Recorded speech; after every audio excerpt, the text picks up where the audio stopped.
안녕하세요. 저는 아이 둘을 키우며 살아가고 있는 40대 초반 여자입니다. 저는 밤낮 없이 일할 때가 많은데 매일 이곳에 재미있는 사연 들으며 일하다 보면 시간도 금방 가고 친구가 옆에서 말해주는 기분이라 참 좋아요. 누구나 가슴속에 말 못한 사연 하나씩 품고 있기 마련이잖아요.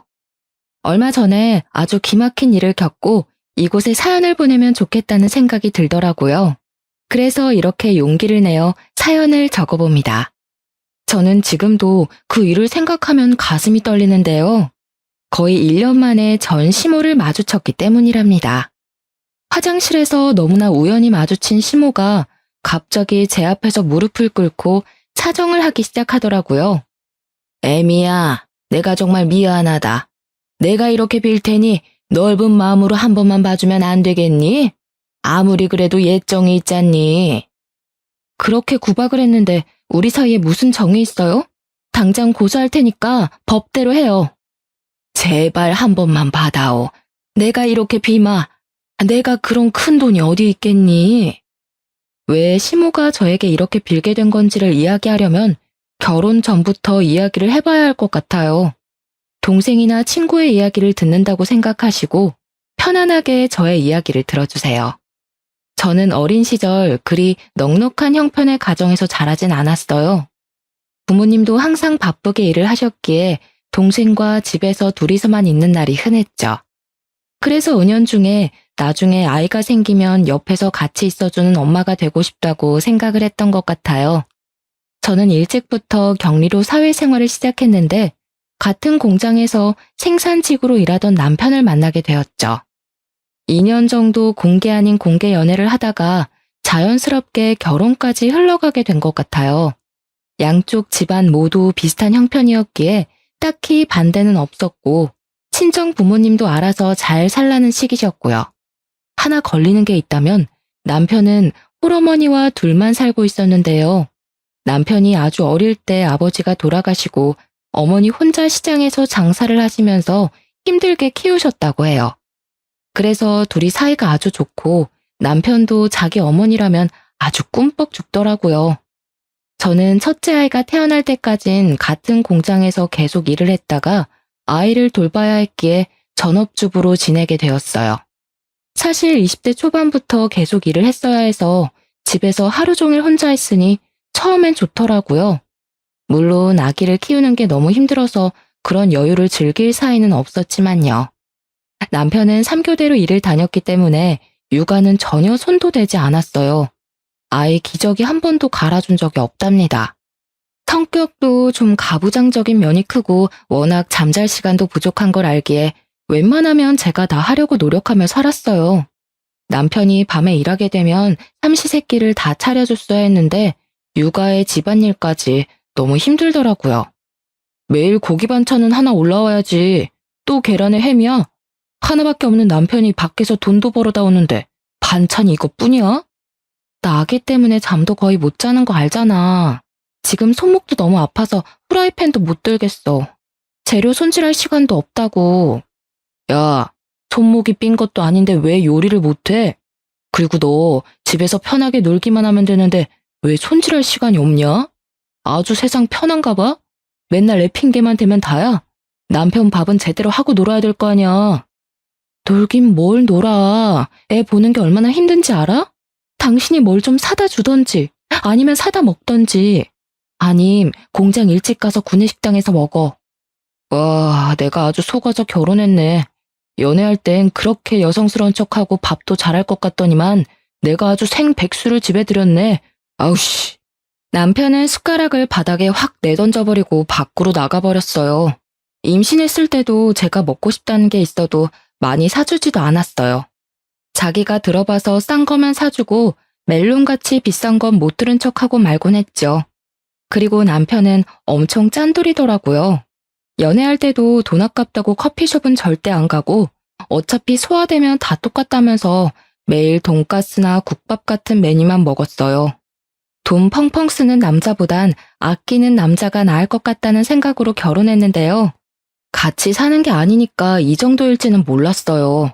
제 뒤를 쫓아다니면서 방마다 불 끄면서 잔소리하는 건 기본 중에 기본이고요. 한 번 코푼 휴지를 너덜해질 때까지 3번, 4번 쓰는 건 기본이에요. 변기물도 3번은 쌓아야 내리라고 얼마나 잔소리를 하는지. 화장실을 청소해도 항상 찌린내가 나서 미치겠더라고요. 돌이켜보면 저도 참 바보 같죠. 이런 남자가 뭐가 좋다고 그새 아이를 둘까지 낳고 살았는죠. 아이들은 무럭무럭 자라 어느새 유치원 갈 때가 되었어요. 저는 그동안 남편이 큰 소리 치는 게 싫어서 하라는 대로 하면서 살았답니다. 한번 싸우게 되면 얼마나 소리를 지르고 무섭게 하는지 사는 내내 제가 항상 져주면서 살아야만 했어요. 그렇게 짠돌이처럼 사는데도 막상 돈은 많이 못 모으더라고요. 돈 아낀다고 남들 먹는 것처럼 먹지도 못하고 누리지도 못하면서 사는데 10년이 다 돼가도 남편이 주는 생활비는 그대로였습니다. 여보, 이제 애들 유치원도 다녀야 되는데 생활비 좀 올려줘. 한 달에 50만 원은 정말 너무 적어. 애가 둘인데 더 아끼겠다는 생각을 해야지 더 쓸 생각을 해? 당신도 지금보다 좀 더 아껴 쓸 궁리를 좀 해봐. 우리 엄마는 그렇게 가난한데도 아끼고 아껴서 나 키웠어. 당신은 왜 못해? 내가 당신 어머니야? 그리고 지금 시대가 같아? 언제적 얘기를 하는 거야. 요즘 물가가 얼마나 올랐는지 당신이 마트에 좀 가보라고. 참나, 마트가 비싸면 재래시장에 가서 장을 봐. 맨날 편하게 마트만 다니려고 하지 말고. 아, 장모님은 뭐 김치 같은 것 좀 해서 안 보내주신대? 우리 엄마 요즘 무릎 아파서 고생하는 거 몰라서 그래? 그러는 어머님은 가까이 사시면서 도와주시는 것도 없잖아. 당신이 가까이 사는 어머님한테 부탁을 해봐봐. 우리 엄마는 이제껏 나 키우느라 고생만 했는데 또 반찬 해나르면서 고생만 하라고? 넌 우리 엄마가 만만하냐? 어찌나 자기 엄마 이야기만 나오면 부르르 떠는지. 누가 보면 제가 시어머니 흉이라도 본 줄 알겠어요. 남편이 월급을 관리하기에 저는 확실히 얼마를 벌고 저축을 하는지도 전혀 알지 못했죠. 가끔 물어보면 자기가 다 알아서 한다면서 딱 잘라버리더라고요. 그날 밤 일을 마치고 온 남편이 아주 좋게 기분 좋게 웃으면서 들어오더라고요. 한 손에 묵직한 쇼핑백을 들고 있었는데 아주 의기양양하게 식탁에 탁 내려놓았어요. 저한테 풀어보라는 식으로 고개를 까딱하길래 열어봤더니 비닐봉지 몇 개에 음식이 싸져 있었어요. 하나는 콩나물 무침, 하나는 제육볶음이고 식어 빠진 계란말이도 있고요. 김치도 있더라고요. 내가 구내식당 이모랑 오늘 얘기를 좀 했는데 앞으로 이렇게 매일 남은 거 싸주신대. 진짜 잘 됐지. 뭐라고? 그럼 이게 회사 식당에서 싸운 거란 말이야? 그래, 이거 아무나 안 싸주는 거야. 워낙 나랑 친하고 이모가 너도 알고 우리 사정도 아니까 해주는 거지. 남은 음식을 왜 싸우는 건데? 맨날 이렇게 가져온다고? 이건 애들 먹기에 양념이 너무 세고 여름엔 금방 상하는데 애들은 못 먹여. 그냥 가져오지 마. 네가 뭔데 가져오지 말아야. 내가 우리 엄마한테도 오늘 전화했는데 엄마는 엄청 잘했다고 하시던데. 너 맨날 반찬하기 힘들다고 마트 비싸다고 난리잖아. 그래서 내가 몇 날 며칠을 식당 이모로 얼마나 졸랐는지 알아? 애들이야 물에 씻겨 먹이면 되고 못 먹는 건 내가 먹으면 되지. 그럼 너도 내 밥 안 차리고 좋잖아. 제가 싫다고 한들 안 가져올 남편도 아니니까 할 수 없이 그냥 두었어요. 어차피 저는 애들한텐 안 먹일 생각이었으니까요. 저는 계란 후라이 하나를 해서 주더라도 애들한테 깨끗한 거 먹이고 싶지 비닐봉지에 싸온 잠바는 먹이고 싶은 생각이 전혀 없었답니다. 남편 말대로 남편이나 열심히 챙겨줬죠. 반찬 투정을 하는 날이 있으면 구내식당에서 가져온 거라고 하니까 잔소리가 쏙 들어가더라고요. 그래서 솔직히 남편 밥은 안 해도 되니까 편해서 계속 가져오던지 말던지 놔두었답니다. 나중엔 반찬이 많이 남으니까 시어머니 집에도 갖다 주고 하더라고요. 그러거나 말거나 저는 신경도 안 썼죠. 확실히 남편 먹는 식비가 줄어드니까 그 돈으로 아이들한테 과일 하나라도 더 사줄 수 있으니 저한테도 좋더라고요. 어느 날인가 느닷없이 시모가 집으로 찾아왔어요.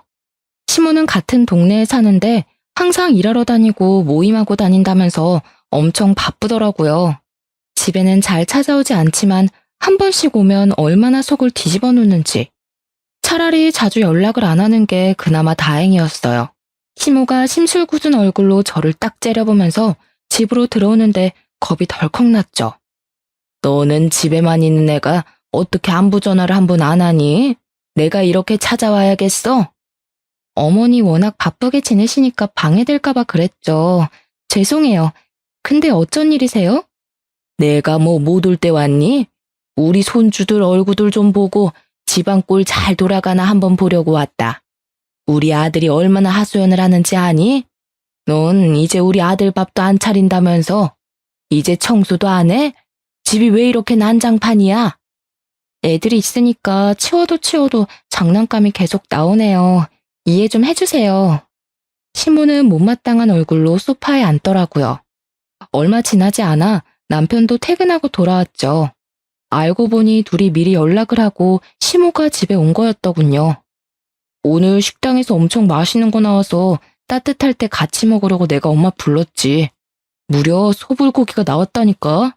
여보, 얼른 밥상 차려.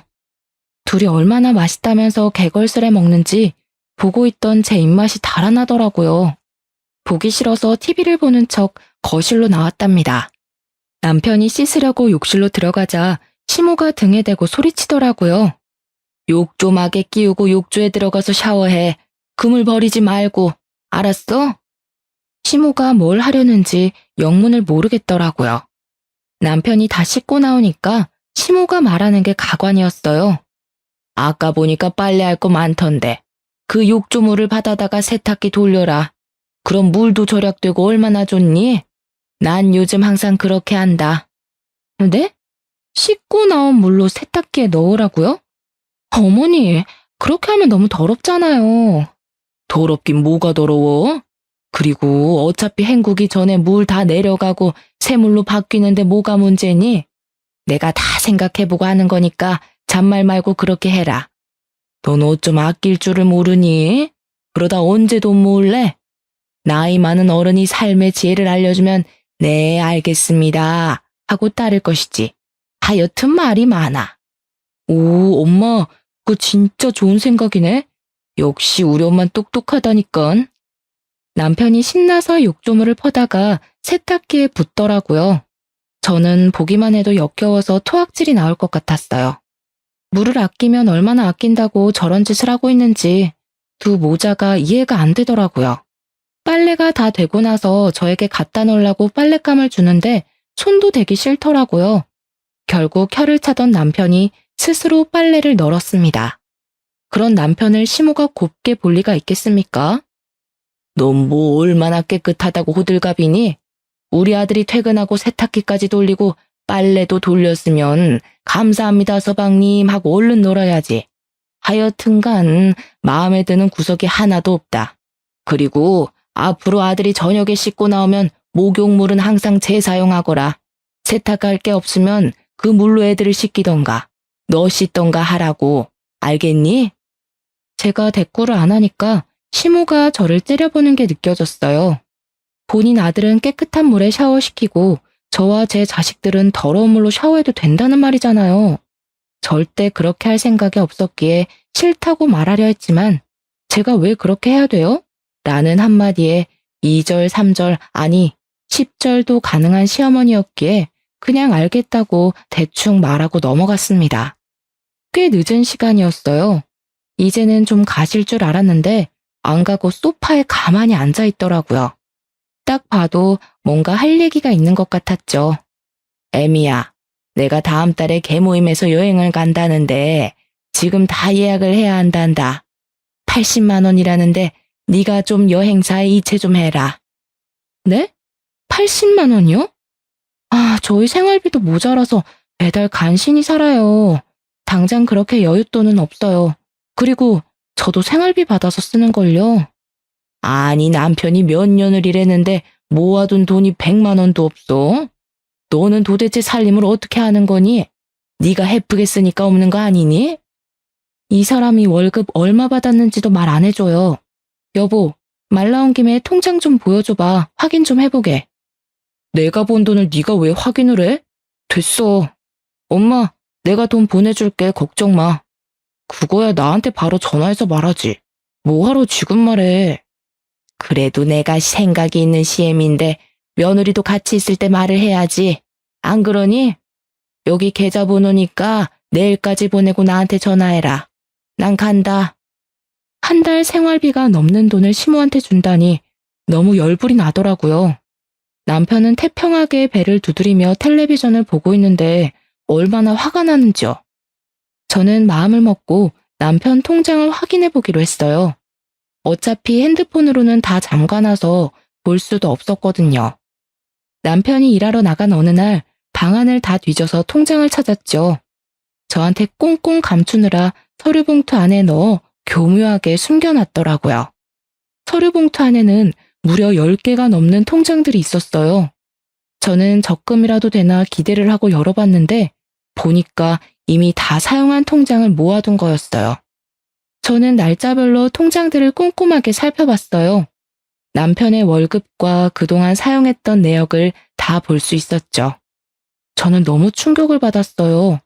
결혼 생활 내내 남편이 시모에게 용돈을 보내고 있었던 거예요. 신혼 때 양가 부모님 용돈에 대해서 얘기를 꺼낸 적이 있었는데 남편이 아이 키우고 돈 모아야 해서 용돈은 줄 수 없다고 못을 박았었거든요. 근데 저 몰래 시어머니에게만 생활비의 반 정도 되는 돈을 매달 보냈다니 너무 화가 났어요. 제가 일을 안 하던 사람도 아니고 돈 안 번다고 이렇게 사람을 무시하니까 정말 치사하더라고요.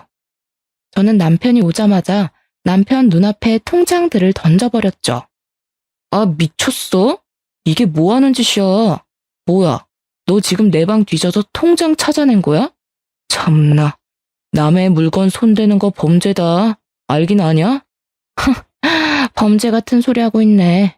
당신 지금까지 나 몰래 어머니 용돈 계속 드리고 있었어? 왜 나한테 말을 안 해? 평생 비밀로 하고 살려고 했어? 말하면 네가 잘도 그러라고 하겠다. 너희 부모님한테도 보내라고 징징댔겠지. 우리 엄마는 혼자 계시는데 당연히 생활비를 드려야지. 장인어른은 경비를 하셔서 돈도 버시잖아. 두 분은 우리 엄마보단 형편이 낫잖아, 안 그래? 우리 엄마 아빠 형편이 어떤지 당신이 가보기나 했어? 명절 때도 맨날 일한다고 몇 년째 가지도 않았잖아. 아빠 허리 아파서 경비 관둔 지가 언젠데. 왜 당신 마음대로 하냐고. 우리가 부부 맞아? 야, 내가 번 돈 내가 쓴다는데 네가 뭔 상관이야? 돈 벌어다가 너랑 애들 살 생활비 꼬박꼬박 주면 되는 거 아니야? 그럼 나머지 돈은 다 어디다 쓰는데? 적금 들면 다 보여줘봐. 통장 다 보여달라고. 이게 왜 들어오자마자 바가지야? 왜 내가 내 돈을 너한테 보여줘? 절대 안 돼. 내 돈에 손댈 생각도 하지 마.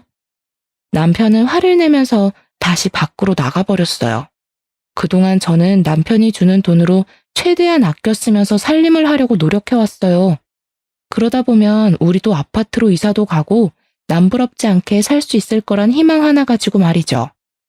하지만 이젠 처절하게 깨닫게 된 거죠. 제가 함께 모으고 있다고 생각했던 돈은 우리가 아니라 남편의 돈이었다는 걸요. 그동안 밖에서 커피 한 잔도 못 사 먹으면서 미련하게 아꼈던 제 자신이 너무 비참하게 느껴졌어요. 저는 더 이상 남편의 무시를 참을 수가 없어서 저도 돈을 벌기로 결심했죠. 항상 돈이 워낙 부족하다 보니 집에서 할 부업도 알아보고 뭘 해보면 좋을지 생각도 많이 해봤었는데요. 요즘 온라인으로 물건을 판매하는 사업을 해서 크게 성공한 주부들 이야기를 보니 저도 한번 도전해보고 싶은 마음이 있었어요. 하지만 제가 가진 돈은 10원 하나 없었죠. 일단 온라인 사업을 하려면 100만 원이라도 있어야 하니 돈 하나 없는 현실이 얼마나 서글프던지요. 저는 며칠 동안 남편을 투명인간 대하듯이 대했어요. 어차피 남편 밥은 안 하니까 혼자 차려 먹든지 말든지 쳐다보지도 않았죠. 저는 아이들과만 밥해 먹고 얘기하고 노니까 오히려 편하더라고요. 참다 못한 남편이 저에게 말을 붙이더라고요. 내가 생각을 좀 해봤는데 그동안 내가 장인 장모님한테 신경을 덜 쓴 것 같아. 우리 엄마는 가까이에 사시니까 더 챙기게 되는 건 사실이잖아. 내가 미안하니까 이번 주말에 처갓집에 가서 제대로 한번 저녁 사드릴게. 어때? 그래, 알았어. 근데 당신 지금 여윳돈 얼마나 있어? 나 100만 원만 줘. 뭐? 100만 원? 야, 100만 원이 어디 개 이름인 것처럼 쉽게 말한다? 그 돈으로 뭐 하려고 생전 안 하던 말을 해? 나도 일 좀 해보려고. 온라인으로 물건 파는 것 좀 해보려고 해. 나한테 투자한다고 생각하고 한번 도와줘. 그동안 미안했다며. 이게 맨날 집에서 놀면서 이상한 동영상이나 보고 헛바람이 들었구만. 네가 무슨 사업을 해. 사업의 개뿔도 모르는 게.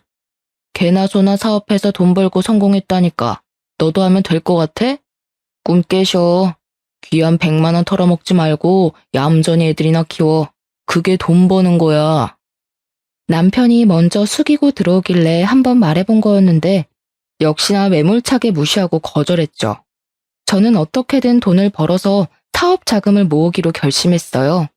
그렇게 주말이 되고 진짜 남편이 애들까지 직접 챙겨서 친정집으로 가더라고요. 오랜만에 손주들을 본 친정 부모님이 얼마나 좋아하시던죠. 형편이 안 돼서 자주 찾아뵙지 못하니까 너무 죄송해서 눈물이 났어요. 저녁에 남편이 근처에 맛있는 식당을 알아놨다면서 자신있게 친정 부모님을 데리고 가더라고요. 저는 소갈비라도 사줄 건가 기대를 잔뜩 하고 따라 나섰죠.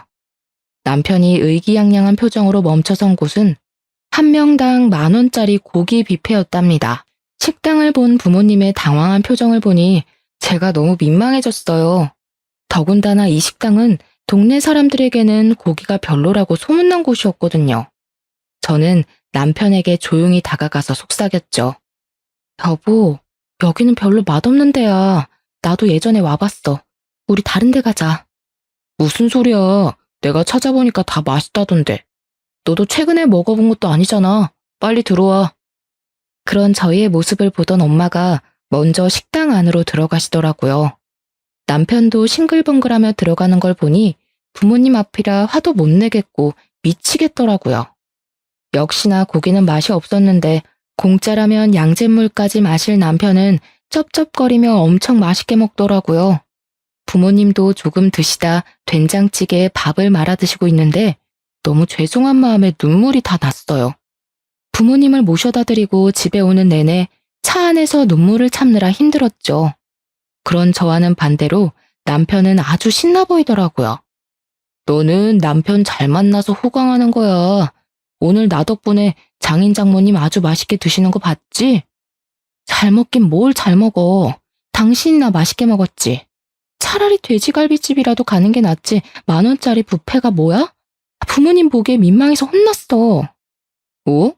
잘 먹어놓고 똥딴지 같은 소리야. 돼지갈비 1인분이 얼만지 알아? 그런데 가느니 뷔페 가서 실컷 먹는 게 낫지. 너는 사줘도 난리냐? 왜 그런 걸 당신 혼자 생각하냐고.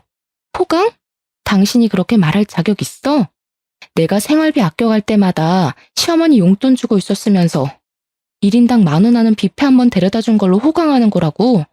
내가 우리 부모님 보기 창피해서 너 같은 애랑 못 살겠다. 알겠어? 저야말로 푸대접하다 못해 친정 부모님도 업신여기는 남편과는 더 이상 살지 못하겠다는 생각이 들었어요.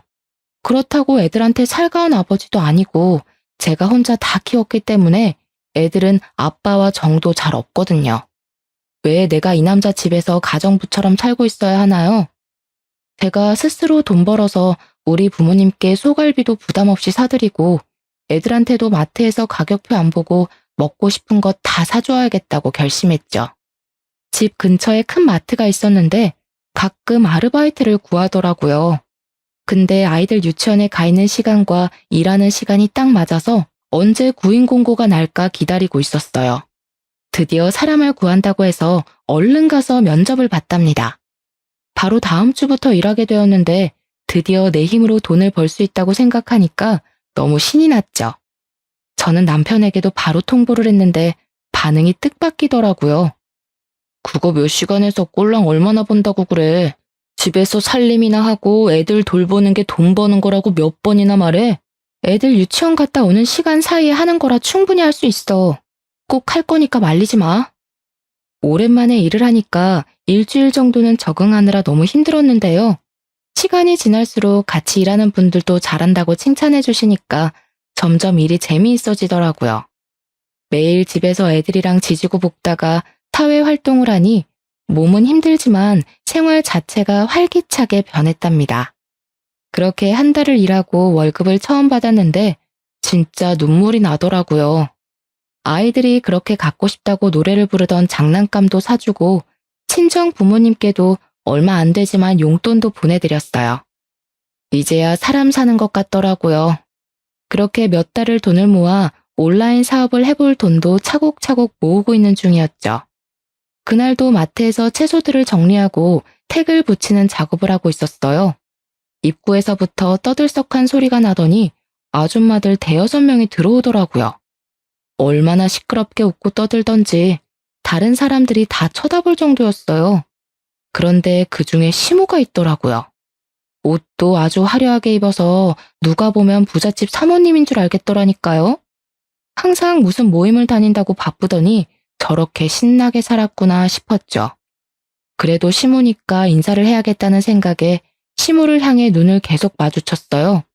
기척을 느꼈는지 시모가 제 쪽을 돌아보고는 기함을 하며 놀라더라고요. 그러더니 친구들을 데리고 서둘러서 마트를 나가버렸답니다. 저는 제가 뭘 잘못한 게 있나 싶어 어리둥절하고 기분도 은근히 나쁘더라고요. 그날 저녁에 퇴근해서 애들과 밥을 먹고 있는데 초인종이 세게 울리는 게 아니겠어요? 역시나 시모가 고가운 눈빛을 하고 쳐들어오더라고요. 아니 너 무슨 일 한다고 하더니 그 마트에서 일하는 거였어? 저 보신 거 맞네요? 근데 왜 모르는 척 하셨어요? 야, 그럼 친구들한테 저 꼬질꼬질한 옷 입고 오이 나르는 애가 내 며느리라고 말하라는 거야? 내 친구들은 예전부터 다 네가 대기업 다니는 줄 아는데 누굴 망신 줄 일 있어? 왜 그런 거짓말을 하세요? 제 힘으로 당당하게 돈 벌고 있는 게 부끄러우세요? 마트에서 일하는 게 퍽이나 자랑스럽기도 하다. 아이고, 오늘 시겁했네. 돈 좀 번다고 아주 유세가 대단하다 얘. 무서워서 간다. 아이고. 시모가 쏘아붙이고 가버리는데 어이가 없더라고요. 정작 자기 아들은 지금까지 공장에서 일하는데 대기업 다니는 며느리가 웬 말인가요? 그러거나 말거나 수중에 돈이 있으니 마음 자체가 여유로워지더라고요. 남편이 생활비를 적게 주던 말던 신경도 잘 안 쓰게 되고 말이죠. 원래 남편은 핸드폰을 잘 들여다보지 않는 성격인데 요즘 따라 매일 핸드폰만 보고 있더라고요. 도대체 뭘 하나 궁금했죠. 돈이 아까워서 바람필 위인도 못 되는데 말이에요. 옆에서 헬기 보니까 주식 그래프 같은 걸 뚫어지게 보고 있더라고요. 당신 지금 뭐 하는 거야? 설마 주식하는 거야? 주식할 돈은 있고? 네가 이렇게 세상 물정을 모르니까 내가 말도 안 꺼내는 거야. 요즘 주식으로 돈 버는 사람이 엄청 많대. 공장 형들도 안 하는 사람이 없더라고. 나도 형들이 알려준 거 몇 개 샀는데 진짜 많이 올랐다니까. 그렇게 돈 좋아하는 사람이 아무것도 안 하고 돈이 쑥쑥 불어나는 걸 보니 얼마나 신나겠어요. 아주 얼굴에 화색이 돌더라고요. 제가 알기론 남편도 경제 개념도 잘 모르고 공부도 잘하지 못한 것 같은데 뭘 믿고 덜컥 주식을 한다는 건지 걱정이 되더라고요. 얼마를 투자하는지도 말 안 하니까 정확한 액수도 알 수 없고 말이죠. 그렇게 시간이 좀 흐르고 아주 싱글벙글해서 저한테 핸드폰을 들이밀더라고요. 이거 봐, 이게 이렇게 많이 올랐다고. 사실 자본이 클수록 더 많이 벌 수 있는 건데 아씨 돈이 없으니까 얼마 벌지도 못해. 그러다가 다 날리면 어떡하려고 그래? 당신처럼 돈이라면 환장하는 사람이 그거 다 잃으면 감당할 수 있겠어? 부정 타는 소리 하지도 마. 네가 주식에 대해 뭘 안다고 떠들어? 내가 생각해 본 게 있는데 들어봐. 우리 어머니 집을 전세를 주고 그 돈을 좀 투자하면 어떨까 하는데. 저 창고방 하나 남으니까 저기 깨끗하게 치워서 어머니랑 같이 살면 어때? 어? 말도 안 되는 소리 하지 마. 가뜩이나 내 식구 사는데 좁아 죽겠는데 어머니까지 모신다고? 아, 주식에 미쳐서 제정신이 아니네. 이건 절대 안 되는 일이니까 다신 말도 꺼내지 마. 남편은 거의 일주일 넘게 합가를 하자면서 저를 괴롭히더라고요. 다른 건 다 들어줘도 이건 절대 안 된다며 저도 완강하게 반대했죠. 그랬더니 다른 궁리를 하는지 더 이상 말은 꺼내지 않더라고요. 저는 온라인 사업을 할 수 있는 자금을 넉넉하게 모아놓은 상태였어요. 본격적으로 물건을 사보고 온라인에 올려보면서 저만의 사업을 시작했죠. 아이들 재우고 밤 늦게 시작해서 다음날 새벽까지 계속 일하는 날들이 늘어갔어요. 너무나 피곤했지만 일이 정말 재미있고 주문도 한두 개씩 들어오니까 신기하고 힘이 나더라고요. 남편이 알면 분명히 못하게 할 게 뻔해서 베란다에 택배 상자를 숨겨두고 남편이 없을 때 몰래 포장하고 택배를 보냈는데요. 주문량이 점점 늘기 시작하니까 택배 상자를 숨기기가 힘들어지더라고요. 결국엔 남편이 베란다에서 상자를 발견했는데 소리를 지르면서 상자를 저한테 막 던지기 시작하는 게 아니겠어요? 이놈의 옆했네야. 내가 쓸데없는 짓 하지 말라고 했지. 너 인터넷으로 물건 파는 거 나 몰래 하는 거 맞지? 돈 조금밖에 안 들였어. 그리고 물건도 꽤 잘 팔려서 돈도 벌었어. 마트 가서 돈 좀 번다고 네 맘대로 돈 써제끼고 다니냐? 그거 할 돈으로 차라리 애들 떡볶이나 한번 다 사 먹여라. 당장 안 그만둬? 투자한 거보다 돈을 더 벌었다니까? 내가 당신처럼 주식을 했어 뭘 했어? 돈 벌고 있다는데 왜 못하게 해? 남편은 악소리를 지르면서 저에게 계속 상자를 던지고 제가 방에 숨겨놓은 파는 물건들을 기어이 찾아내서 던지기 시작했어요. 제가 달려가서 물건들을 몸으로 막고 하지 말라고 악을 썼죠. 남편은 씩씩대며 집을 나가버렸고 저는 꺽꺽 울면서 박살난 물건들을 치웠답니다. 저는 남편을 위해 저의 인생을 희생했는데 남편은 제 삶이 앞으로 나아가는 걸 도와주기는커녕 제 발목을 잡고 있다는 걸 깨달았죠. 저는 더 이상 남편과는 살 수 없겠다는 생각이 들더라고요. 더군다나 최근에 남편은 주식으로 돈을 엄청 잃은 것 같았어요. 매일 핸드폰을 보며 중얼거리고 눈이 벌게져서는 욕짓거리를 늘어놓았죠. 그러더니 기야말 소리를 늘어놓았답니다. 지금 물타기를 해야 돼. 집 좀 담보로 해서 돈을 빌려야겠어. 당신 진짜 미쳤어? 이 집 날라가면 우리 어디서 살라고? 절대 안 돼. 내 말 안 들으면 당장 이혼이야? 이 집이 내 명의인데 네가 뭔 권리로 안 된다고 하는 거야? 이혼? 네가 나랑 이혼하면 잘 살 수 있을 것 같아? 당장 한 달도 안 돼서 돈 없다고 살려달라고 기어들어올게. 어디 그런가 안 그런가 두고 보면 알겠지. 우리 이혼해. 너 절대 다시 안 받아줄 거니까 각오해. 애들도 네가 다 데려가. 우리는 그렇게 합의 이혼을 했고 힘들었던 저의 결혼 생활도 끝나게 되었답니다. 오히려 이렇게 쉽게 이혼이 되니까 얼떨떨하기도 하더라고요.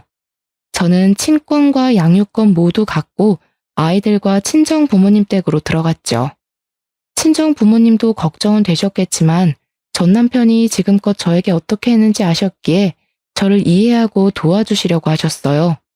저는 오히려 전 남편과 시모를 더 이상 보지 않고 친정 부모님과 아이들과 살아가니 더 행복하고 생활도 편해졌답니다.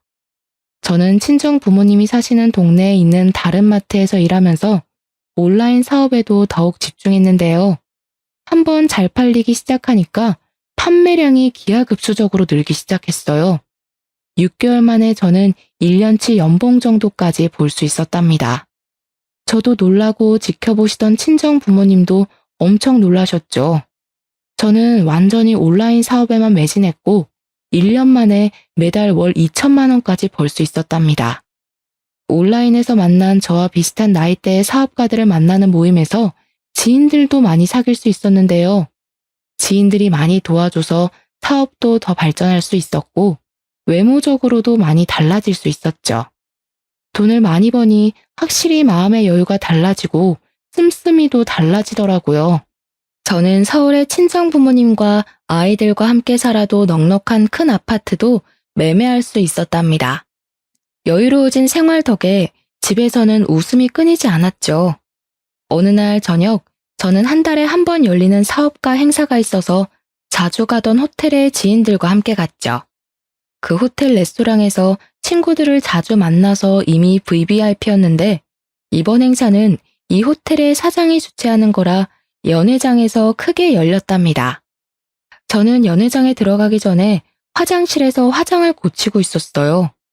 근데 옆에서 청소하는 아주머니가 혼잣말로 궁시렁대면서 대걸레를 아무렇게나 휘저으며 청소를 하고 있더라고요.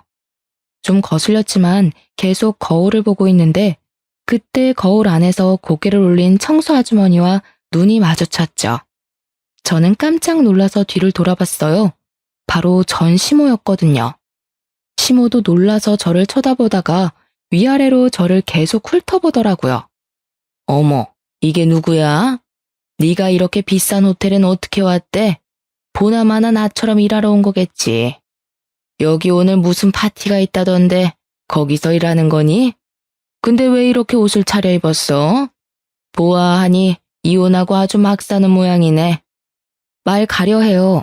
나 여기 손님으로 온 거예요. 나가게 저리 비켜요. 손님 좋아하네. 네가 뭔데 이 으리으리한 호텔에 손님으로 왔다는 거야? 나한테 그걸 믿으라고? 아이고, 이 구두는 뭐야? 너한테 이런 게 어울리기나 해?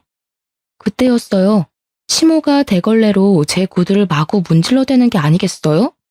저는 너무 놀라서 소리를 질렀죠. 이게 뭐 하는 거예요? 이 여자가 진짜 미쳤나? 이게 얼마짜린 줄 알아? 당신 월급 6개월을 모아도 못 사는 거야. 아이고, 시장 가서 10,000원이면 살 거 가지고 웃기고 있네. 어디서 거짓부렁이야? 이게 뭔 사기꾼 됐나 아주 기세가 대단하네. 어디 시어머니한테 반말짓거리야. 이혼한 지가 언젠데 시어머니야. 당장 변상해. 절대 합의는 없으니까 어디 한번 해보자고. 시모가 이번에는 대걸레로 제 머리를 문대려고 달려들더라고요. 저는 얼른 시모의 발을 걸어서 넘어뜨려 버렸어요. 시모가 넘어지면서 중심을 잡지 못하고 대걸레반 통이랑 같이 굴러 넘어졌답니다. 그 바람에 시모의 옷이 구정물로 다 젖었어요. 화가 난 시모가 제 머리채를 잡으려고 달려들길래 제가 소리를 삑 지르며 화장실 밖으로 나갔어요. 제 소리를 들은 지인들이 화장실로 몰려왔죠. 제 구두와 발목이 구정물로 엉망이 되어 있는 걸 보고 놀라더라고요. 이게 무슨 일이야? 이 아줌마가 이런 거야? 어머어머, 당장 매니저 좀 불러와봐. 시모는 상황이 이상하게 흘러간다고 느꼈는지 어깨가 점점 움츠려들더라고요. 아니, 얘가 내 며느리예요. 남이 아니고. 전화를 받은 호텔 실장이 급하게 화장실로 달려왔죠. 실장의 얼굴을 본 시모의 얼굴이 점점 일그러지는 게 보였어요. 행사 전에 이런 일이 생기다니 정말 죄송합니다.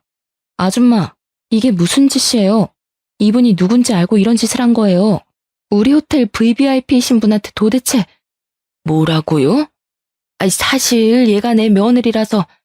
근데 얘가 여기 손님으로 올 애가 아닌데? 누가 당신 며느리냐고.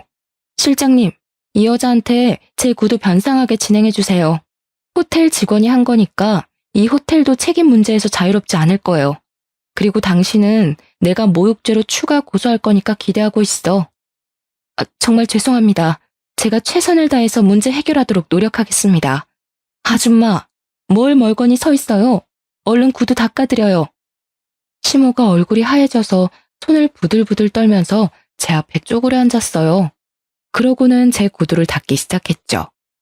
행사 시작 전에 소란이 있으니까 호텔 사장까지 화장실로 다가왔죠. 사장을 본 시모의 얼굴에 땀이 흥건하게 나기 시작하더라고요. 실장에게 상황을 보고받은 사장이 저에게 정중히 말을 건넸어요. 정말 죄송합니다. 제가 할 수 있는 최대한 배상해드리겠습니다. 실장님, 저 아주머니는 당장 해고하도록 해요. 여기가 구멍가게도 아니고 최고의 서비스를 해야 할 최고급 호텔에서 이런 일이 생기다니 절대 용납 못합니다. 아이고, 사장님, 제발 한 번만 봐주세요. 저는 여기 못 그만둡니다. 그만두면 우리 아들하고 둘이 굶어 죽어요. 제가 일해야 돼요. 호텔 사장은 시모의 말을 무시하고 저와 지인들을 에스코트해서 연회장으로 들어가려고 했죠. 제가 뒤돌아서자 쭈그려 앉아있던 시모가 제 발목을 덥석 잡는 게 아니겠어요. 에미야, 내가 잘못했다. 한 번만 받아오. 네 남편 지식으로 집까지 날려먹고 일도 때려치고 지금 술만 먹으면서 폐인이 다 됐다. 그런 자식이라도 어쩌겠니? 내가 먹여 살려야지. 여기 관두면 월세도 못 내서 쫓겨나야 돼. 제발, 제발 한 번만 용서해다오. 그렇게 구질구질하게 아끼면서 살더니 아직까지도 그러고 사네요. 하긴 비싼 걸 멀리서 보기나 했어야 10,000원짜린지 800만 원짜린지 구별을 하지. 배알 뒤틀려서 어째요? 그렇게 무시하던 며느리 구두가 800만 원인데? 그쪽 사정이야 알 바 없고 당장 내일까지 내 구두 변상이나 해요. 800만 원? 거짓말. 세상에 그렇게 비싼 구두가 어디 있니? 나 골탕 먹이려고 이러는 거 다 안다. 나쁜 년. 남편 버리고 가더니 사기꾼이 다 됐구나. 누가 버리고 가요? 돌아와도 안 받아준다고 한 게 누군데. 이 구두 산 영수증 다 있으니까 경찰서에서 다 확인시켜 줄 테니 걱정하지 말고요. 그쪽 아들이 그렇게 하지 말라는 사업 시작해서 내가 돈을 엄청 벌었거든요. 아드님한테 이혼해줘서 고맙다고 전해줘요. 시모는 제 앞에 무릎을 꿇고는 양손을 비비며 눈물을 흘리기 시작했죠. 애미야, 제발 한 번만 살려주렴. 내가 우리 손주들 보고 싶어서 매일 밤 울며 잔단다. 이렇게 만난 김에 우리 애들도 좀 보여주고 다시 한번 잘 지내보면 안 되겠니? 내가 염치 없지만 이렇게 부탁하마. 주식으로 집 담보 잡기 전만 해도 일획천금이 굴러들어올 줄 알았지? 그땐 친권도 다 포기하게 하더니 무슨 우리 손주? 기가 막혀서 진짜. 차장님, 이 아줌마 변상 책임은 당연한 거고 아까 말씀하신 것처럼 당장 해고해주세요. 안 그러면 저 이 호텔 다신 안 와요? 저는 엎드려서 울부짖는 시모를 차갑게 외면하고 사장의 사과를 연신받으며 연회장 안으로 들어가 버렸답니다. 살짝 뒤돌아보니 경비원들이 시모를 끌고 가고 있더라고요.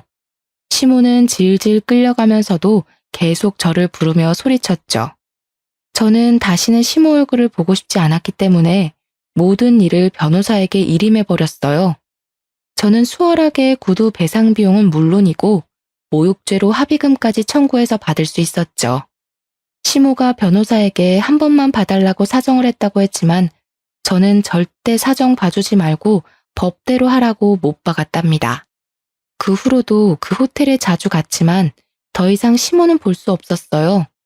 저의 사업은 그 후로도 계속 상승선을 타고 있고 곧 다른 분야에도 진출할 예정이랍니다. 직원들도 많이 늘어서 너무나도 바쁜 나날을 보내고 있어요. 저는 제가 전업주부가 잘 어울릴 거라고 생각했는데 지금은 주변 사람들도 완전히 사업가 체질이라고 말을 하더라고요. 지난날에 저는 너무나 어리석게도 스스로 한계를 두고 살고 있었어요.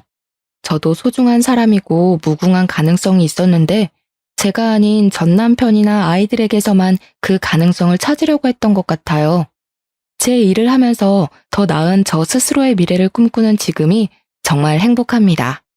너무 바빠서 아이들과 함께하는 시간이 많이 줄어든 게 가장 아쉽지만 친정 부모님이 저 대신 사랑을 듬뿍 주고 계셔서 한시름 덜고 있답니다. 사연을 들으시는 여러분들도 스스로를 믿고 어떤 일이든지 한번 해보고 싶은 게 있다면 도전해보셨으면 좋겠어요. 행운도 시도를 해보는 사람에게 찾아오는 법이니까요. 저의 기막힌 사연을 들어주셔서 감사합니다. 여러분도 모두 행복하세요.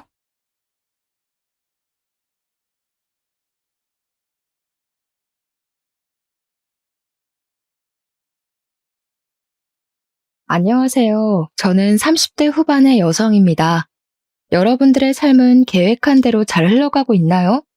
저는 30대 초반까지만 해도 계획한 대로 평탄하게 살아가고 있었습니다. 그러다가 얼마 전 결혼한 뒤 여러 사건을 겪고 나서 이혼을 하게 되었어요. 사실 제 주변에는 이혼한 사람이 없어서 이혼한 사실을 말하기가 부끄럽기도 하고 남들은 잘만 하는 결혼 생활을 저만 못했으니 제가 이상한 사람이 된 것 같은 생각에 자책만 하고 있었습니다. 그러던 중 우연히 이곳을 알게 되었고 여기 사연을 하나하나 들어보니 저와 비슷한 사연을 겪으신 분들도 많고 저보다 더 심한 일도 겪으신 분들도 계시더라고요. 그런 사연을 들으며 위안도 받고 저도 사연 속의 여러분들처럼 아픈 과거에서 벗어나 열심히 살아봐야겠다는 다짐도 하게 되었습니다. 이렇게 제가 누군가의 사연을 듣고 위로와 힘을 얻은 것처럼 청취자 여러분도 저의 사연을 듣고 용기를 얻었으면 하는 마음이 들어 저의 짧은 결혼 이야기를 한번 적어볼까 해요. 오늘 이 늦은 밤에 꼭 친정을 가야 해? 결혼하면 이제 매년 명절 때마다 갈 텐데. 자기야, 신혼여행 다녀와서 좀 쉬고 싶어. 너무 피곤한데 다음에 가자. 아무리 그래도 결혼식 했으면 친정에도 제대로 인사드려야지. 시댁엔 잘만 갔다 왔잖아. 게다가 자기는 한 번도 우리 집에 인사드리러 온 적 없잖아. 결혼식 후 신혼여행까지 마치고 원래는 바로 친정집에 인사를 드리러 가려고 했으나 거리상의 문제로 시댁에 먼저 인사를 드리게 되었습니다. 시댁에서 1박을 한 뒤 친정으로 가려는데 친정이 수도권에서 조금 먼 지방이라 남편이 너무 피곤하고 힘들다고 투덜대기 시작했어요. 사실 남편은 결혼 전에 부모님과 함께 살고 있었어요. 그래서 저는 결혼 전에도 시부모님을 종종 만났었고 예비 시댁에도 몇 번 놀러 갔었지만 남편은 한 번도 우리 부모님 집에 가본 적이 없었습니다. 왜냐면 처음으로 남편이 부모님께 인사를 드릴 때도 상견례 날에도 모두 부모님이 저희 집으로 오셨거든요.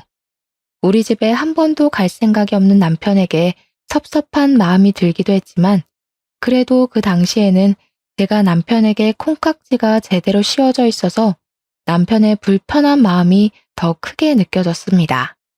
그런 남편을 어르고 달래며 3시간가량을 달려 친정집에 겨우 도착했어요. 이야, 이게 집이야, 궁궐이야? 너네 이렇게 잘 살았었어? 부모님이 브런치 카페 운영하신다더니 꽤 잘 되나 보다. 처음 남편이 저희 집을 보고 내뱉은 말은 감탄사였습니다. 사실 그렇게 잘 산다고 자부는 못하지만 아빠가 대기업을 다니고 있었고 몇 년 전 퇴직을 하셨어요. 그래서 친정 부모님은 노후를 시골에서 보내고 싶어 하셔서 그동안 모아둔 돈으로 시골에 헌집을 구매해 공들여 고쳤답니다. 겉으로 보면 꽤 멋진 새집 같아 보였을 거예요. 그리고 아빠 퇴직금 남은 돈으로 브런치 카페를 크게 차리셨거든요. 다행히 인테리어가 이뻐서 그런지 카페도 지역 맛집으로 소문이 나기 시작했어요. 꽤 수익이 쏠쏠하게 나면서 부모님 노후 자금만큼은 걱정하지 않을 정도였답니다. 이렇게 젊으실 때는 회사 생활을 안정적으로 하시고 퇴직 후에도 카페를 운영하시는 부모님 덕에 저는 부족함 없이 하고 싶은 것은 다 할 수 있었어요. 위서방, 오느라 고생했네. 신혼여행은 잘 다녀왔고? 네, 아버님, 잘 다녀왔습니다. 결혼 전에 한번 연락드리고 찾아뵀어야 했는데 그러지 못해서 너무 죄송해요. 이렇게 반갑게 와줘서 너무 고마워. 어서 들어와요. 출출하지? 내가 음식을 차린다고 차렸는데 맛이 있으려나 모르겠네. 엄마는 사위가 온다고 삼계탕에 전복에 장어구이 등 잔치상을 차려놓으셨더라고요. 음식이 너무 많아 식탁이 꽉 차서 더는 놓을 자리도 없는데 엄마는 자꾸 뭐가 없다면서 냉장고에서 뭘 더 꺼내 놓으셨습니다. 세상에, 장모님, 음식이 너무 맛있어요. 앞으로 장모님 밥 먹으러 자주 와야겠어요. 집이 가까우면 이것저것 내가 해줄 텐데 그러지 못하니 너무 아쉽네. 그래도 뭐 생각나는 거 있으면 언제든지 말해. 사위가 먹고 싶은 건 내가 뭐든지 다 만들어줄 테니까. 잘 먹으니 참 보기 좋네. 남편은 올 때는 그렇게 투덜대더니 엄마의 음식을 보더니 언제 그랬냐는 듯이 부모님과 신나게 대화를 나눴습니다. 얼마나 사근사근하게 말을 잘하던지 남들이 보면 남편이 이 집 아들 같아 보일 정도였어요. 장모님, 이 식탁 너무 좋아요. 우리 엄마가 얼마 전에 이런 식탁 보고 눈을 못 떼시더라고요. 너무 좋다면서요. 어머, 안사돈이랑 나랑 보는 눈이 비슷하네. 그런데 사돈 댁에 식탁이 없어? 사실 식탁이 없어요. 원래 있었는데 좀 오래돼서 버리고 그냥 바닥에 앉아서 식사하세요. 그런데 요새 엄마가 허리가 너무 안 좋아지셔서 걱정이세요. 그러셨어? 허리 안 좋으시면 맨바닥에 오래 앉아있기 힘들 텐데. 어차피 우리 식탁 바꾸려고 했으니까 이참에 이 식탁 자네 집에 가서 사용하겠나? 에이, 그래도 여보, 어떻게 우리가 사용하던 식탁을 줘요? 그냥 하나 새로 사줘요. 이거 뭐 그렇게 비싼 것도 아닌데. 부모님은 식탁이 비싸지도 않으니 사주시겠다고 했지만 제가 알기로는 이 식탁이 나름 백화점에서 산 제품이라 200만 원 정도 했습니다. 남편은 부모님이 시댁에 식탁을 사주겠다는 말에 싱글벙글해서는 밥을 다 먹고는 자신이 직접 설거지를 하겠다고 하더라고요. 당연히 우리 부모님은 말렸지만 그래도 남편은 끝까지 설거지하겠다고 하며 싱크대 앞에 자리를 잡았고 부모님은 거실로 밀려날 수밖에 없었어요. 내가 해야 하는데 첫날부터 우리 사위 시켜 먹어서 어쩐담? 안 싸더니 싫어하시지 않을까 몰라. 제가 맛있는 거 얻어먹었잖아요. 게다가 식기세척기가 있어서 아주 금세 끝났어요. 저희 엄마도 식기세척기 있으면 정말 편하게 설거지 하실 텐데. 집에 식기세척기 없어? 안 싸돈 힘드시겠네. 우리 사돈댁에 식탁도 보내고 식기세척기도 보내야겠어. 헉, 정말요? 정말 감사합니다, 장모님. 사실 우리는 혜진이가 장녀라 혼수랑 예단을 많이 하려고 준비했는데 그냥 자기가 살던 집에서 신혼을 시작하겠다고 하지 않나. 사돈댁에서 예물 예단도 필요 없다고 하지 않나. 거기에 스몰 웨딩 한다고 하며 결혼식 비용도 제법 아꼈잖아. 그래서 뭐 하나 더 선물해드리려고 했거든. 그래서 뭘 살까 고민하고 있었는데 자네가 이렇게 말해줘서 오히려 우리 고민 하나 덜었네. 대신 우리 혜진이 시댁에서 일 적당히 할 수 있도록 중간 역할 잘 해주게. 알겠나? 장인어른, 여부가 있겠습니까? 시댁 가면 손에 물도 묻히지 않게 하겠습니다. 우리 사위가 못하는 말이 없구만. 그럼 우리는 든든한 사위만 믿겠네. 그렇게 친정에서 처음으로 같이 잠을 자고 다음날 새벽부터 엄마는 시댁에 보내드리겠다며 각종 음식에 과일을 한가득 챙겨주셨어요. 얼마나 많은지 자동차 트렁크에 가득 싣고도 자리가 부족해서 뒷자리까지 음식이 가득했습니다. 남편은 올 때와는 다르게 아주 표정이 밝아 보였고 그런 남편을 보며 저는 다행이라는 생각을 했어요. 그렇게 제가 살던 집에서 첫 신혼생활을 시작했습니다. 신혼 2개월 정도 되었을 때였어요. 부모님이 건강검진을 하러 카페 문을 며칠 닫고 저희 집에 오시기로 했어요. 사실 부모님이 사시는 곳이 지방이라 제대로 된 대학병원이 없어서 1년에 한 번씩 제가 서울에서 건강검진을 시켜드렸었거든요. 당연히 제가 직접 부모님을 모시려고 했는데 남편이 이번에 사위 노릇 좀 제대로 하고 싶다며 저 대신 부모님을 모시겠다고 그러더라고요. 저는 그런 남편에게 너무 고마워서 퇴근길에 남편이 좋아하는 회랑 매운탕을 포장해서 집에 왔답니다. 부모님도 제가 아닌 사위가 직접 데려오니까 웃음꽃이 피셨더라고요. 그런데 집에 웬 명품 정장이 한 벌 있었어요. 그런데 이 정장은 뭐야? 아빠가 입고 오셨어?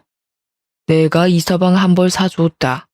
조금 있으면 사돈 처녀 시집 간다면서 사위가 그때 입고 갈 정장이 없다고 하더라. 오늘 너무 고마워서 내가 한 벌 사줬어. 그리고 너는 결혼을 했으면 이서방 밥 잘 챙겨줘야지. 이서방 살 빠진 거 봐라. 내가 볼 때마다 안쓰러워 보여서 점심때 소고기 사줬다. 부모님은 남편에게 고맙다며 점심에는 소고기를 사주고 오후에는 고급 브랜드 정장까지 한 벌 맞춰주셨습니다. 물론 저도 남편에게 정말 고마웠지만 사실 얼마 전에 식탁에 식기세척기도 사줬는데 정장까지 한 벌 해줬다는 말을 듣고 너무 과하다는 생각이 들었어요. 그래도 남편이 친정 부모님과 잘 지내는 모습을 보니 사이가 나쁜 것보다 좋은 게 낫겠지 싶어 속으로만 삼켰답니다. 그렇게 3개월 후 아가씨의 결혼식이 코앞으로 다가왔어요. 사실 남편의 집은 그다지 넉넉한 형편이 아니라서 아가씨의 혼수와 예단을 준비하는 것이 많이 부담되는 것 같았습니다. 그래서인지 남편은 자신이 결혼 전부터 모아왔던 적금을 깨려고 하더라고요. 저 역시 모른 척할 수 없어서 결혼식 날 축의금 200만 원을 했어요. 친정 부모님도 아가씨에게 축의금 100만 원을 전달했습니다. 원래는 결혼식에 참석도 하시려고 했는데 그날은 부모님이 일이 있으셔서 어쩔 수 없이 축의금만 제 편으로 보냈어요. 그렇게 결혼식이 무사히 끝나고 다음 날이었습니다. 남편과 제가 집에서 쉬고 있는데 시어머니한테서 전화가 왔습니다. 잘 지내고 있니? 결혼식 와서 고생 많았지? 준이 결혼한다고 축의금 200만 원 준 것은 고맙게 생각한다. 그런데 너네 부모님 말이다. 축의금 100만 원이 뭐니 100만 원이? 심지어 결혼식에 오시지도 않고 말이야. 부모님이 그날은 일이 있으셔서 어쩔 수 없었어요. 그런데 축의금 100만 원이 부족하다는 말씀이세요? 그래. 솔직히 너네 집 잘 살잖아. 그런데 이 액수는 좀 실망스럽구나. 원래 가족끼리는 200만 원씩 줘야 하는 거다. 사돈이 좀 많이 아낀 거 맞지? 요즘 장사가 잘 안 된다니? 그런 건 아니에요. 저희 집안에선 가족끼리 100만 원이면 많은 편이거든요. 다음부터 참고할게요, 어머님. 다음이 어딨니? 우리 딸 결혼하면 우리 집안에 결혼식이 또 어딨다고 그러니? 게다가 내가 결혼한다고 너희 집에 예물이나 예단을 바란 것도 아니었는데 금액을 보니 조금 실망스럽구나. 솔직히 결혼식 때 한 번 본 사돈처녀 결혼식에 100만 원이면 꽤 큰 금액 아닌가요? 저랑 부모님이 합쳐서 300만 원이나 축의금을 냈는데 그 금액이 작다고 대놓고 말씀하시는데 기분이 많이 상하더라고요. 결국 저는 결혼하고 처음으로 시어머니 말에 대들었죠. 어머님, 그래서 예물이나 예단 안 바란다고 하셔서 저희가 어머님 집에 식탁이랑 식기세척기도 따로 보내드렸거든요. 감사하다는 의미로 보내드린 건데 기억 못 하시는 건 아니죠? 어머, 얘 좀 봐. 그건 그거고 이건 이거지. 이제 보니 너가 부모님 닮아서 돈을 아끼나 보다. 결혼 전에도 반반 결혼식이니 뭐니 하더니만. 이럴 줄 알았으면 우리 아들 너희 집안이랑 결혼 안 시켰다. 네? 어머님, 좀 생각하고 말씀하세요. 어머님이 결혼시키고 안 시키고가 중요한 게 아니에요. 솔직히 남편이 집을 해왔나요? 아니잖아요. 남자가 집을 안 해왔는데 그럼 여자가 집도 해오고 혼수도 다 해와야 하나요?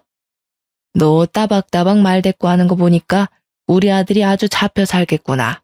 너 설마 준호가 집 못 해왔다고 맨날 구박하고 그러니? 너네 부모님까지 눈치 주고 그러냔 말이야. 그래, 저번에도 말이야. 준호가 연차까지 쓰고 너네 부모님 병원 모시고 갔다던데 너네 부모님도 우리 준호 개무시하는 게 틀림없어. 100년 손님인 사위를 막 부려먹는 처가가 어딨니? 그건 어머님이 착각하신 거예요. 저는 남편한테 그러라고 부탁한 적도 없고 저희 부모님도 원래 제가 모시려고 했어요. 그런데 남편이 사위 노릇 제대로 해주고 싶어서 먼저 나서서 그런 거고요. 어머님 입장에서 귀한 아들이니 그렇게 고깝게 들리셨겠지만 저희 부모님도 귀한 사위 대접 제대로 해주고 있으니까 비꼬아서 듣지 않으셨으면 해요. 목소리가 점점 커지자 남편이 제 전화를 뺏어들더니 자기가 엄마랑 직접 통화하겠다며 방으로 들어가 버렸습니다. 10분 정도 기다리니 남편이 나왔습니다. 어머니랑 오해가 좀 있었던 것 같아. 통화는 잘했으니까 자기는 신경 안 써도 돼. 방 안에서 남편이 쩔쩔매는 목소리가 들렸지만 모른 척 했습니다. 어련히 잘 통화했겠지 싶어서 그냥 알겠다고만 했네요. 그리고 명절이 다가왔어요. 시댁에서 처음 맞는 명절이라 이쁜 한복을 차려입고 갔습니다. 하지만 시댁 분위기는 차가웠어요. 이미 음식도 준비가 다 되어 있었고 시모는 제게 거들라고 말 한마디 하지 않더라고요. 저를 본체만 채 했습니다. 그래서 저도 굳이 잘 보이려고 노력하지 않았어요.